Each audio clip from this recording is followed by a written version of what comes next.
Everyone, কেমন আছেন সবাই? আশা করি সবাই খুব ভালো আছেন। আজকের ব্লগে তোমাদের সাথে শেয়ার করব আমাদের কক্সবাজার ট্রিপের ডে 1 পার্ট 2 ব্লগ।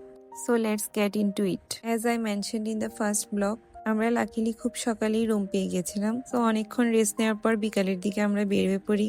আমরা মেইনলি বের হয়েছিলাম লাঞ্চ করার জন্য, বাট তার আগে একটু পুল এরিয়াটা ঘুরে দেখছিলাম। সাইমন হেরিটেজের এই এরিয়াটা খুব অ্যাস্থেটিক অ্যান্ড ফেমাস। পুলটাও বেশ বড় ছিল। আপনারা কারা কারা এই হোটেলে স্টে করেছেন কমেন্ট বক্সে বলবেন। আমরা লাঞ্চ করার জন্য চলে যাই আলগনিতে। কক্সবাজার আসবো আর ভর্তা ভাত খাবো না তা তো হয় না। তারপর আমরা খাবার অর্ডার দিয়ে ওয়েট করছিলাম। কিছুক্ষণের মধ্যেই চলে আসে খাবার। আমরা সেদিন অর্ডার করেছিলাম বিভিন্ন রকম ভর্তা, চিংড়ি ভুনা, দেশি মুরগি।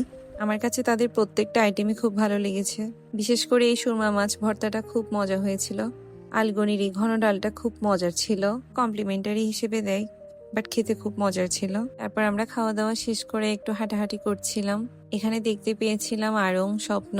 কক্সবাজারে আড়ং আছে এটা জানতাম না আমি। তারপর একটা মোটর রিক্সা করে আমরা চলে যাই সুগন্ধা বিচের দিকে। অ্যান্ড ফাইনালি বিচে পৌঁছে যাই।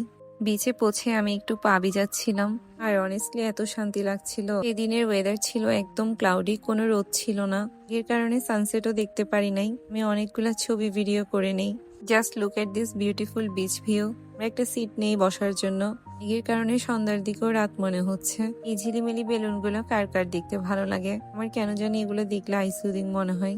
অনেকক্ষণ বসার পর আমরা আবার হাঁটাহাঁটি করছিলাম। সুগন্ধা বিচের এদিকে অনেকগুলো ফুড স্টল ছিল। দেখতে পাই র ফিশ, কাঁকড়া সেল করছিল। সবাই পছন্দ মতো নিয়ে ওদেরকে বললে ওরা রান্না করে দিবে, বাট কেমন জানি আনহাইজেনিক মনে হচ্ছিল, তাই আমরা ওখানে কিছু খাই নাই। আমরা আবার হোটেলে ব্যাক করি। রুমে এসে দেখতে পাই এখানে স্ন্যাক্স রাখা ছিল।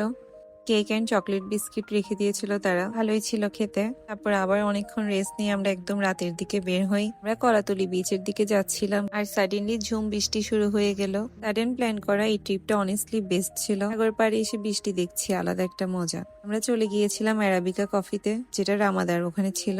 এখানে অনেক রকমের বেকারি আইটেমস রাখা ছিল। The menu had so many beautiful coffee options and delicious bakery item.